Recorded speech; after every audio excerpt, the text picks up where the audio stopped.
Well, even as house prices start to fall, rental stress continues. SBS Finance Editor Ricardo Gonçalves joins me now with the details. Ricardo, just how bad is it for tenants? Well, Sarah, singles, pensioners and families on low incomes are struggling the most. It's generally considered that if housing costs for those on low incomes exceed 30%, then those households experience housing stress. It means their ability to pay for other needs, including food, power, health, education and household goods, may be compromised.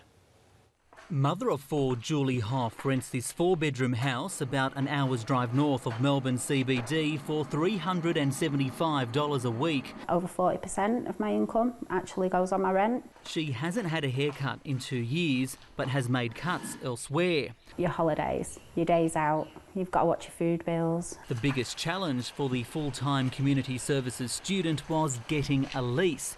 She was successful on her 10th application. The fact that I was a single parent on benefits, obviously, that red flags. I practically begged to get this house and the landlord was great. Thank goodness he saw that, yeah, she's going to make an effort, she'll do it, she'll be fine. Julie lives in Melbourne's outer suburbs and, like many others on low incomes around the country, is being pushed further away from metropolitan centres. It really means that we are losing the social mix, which is not just good economically but culturally as well. And reduces productivity as people travel longer to get to work. The Rental Affordability Index shows that on average across incomes, Melbourne tenants spend 24% of their household income on rent, the same as Brisbane and the ACT, classifying them as acceptable. Perth is the most economical at 21%. Rents are considered moderately unaffordable in Sydney and Adelaide. It's worse in Hobart, eating into 30% of household income. That's partly because there's a lot of interstate migration to Hobart.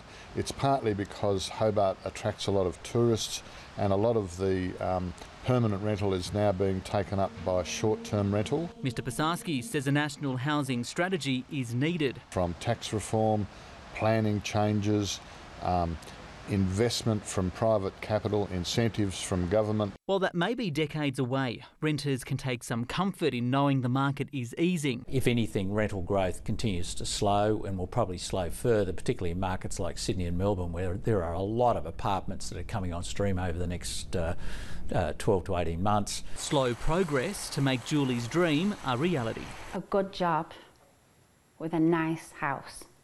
That would be good, yeah.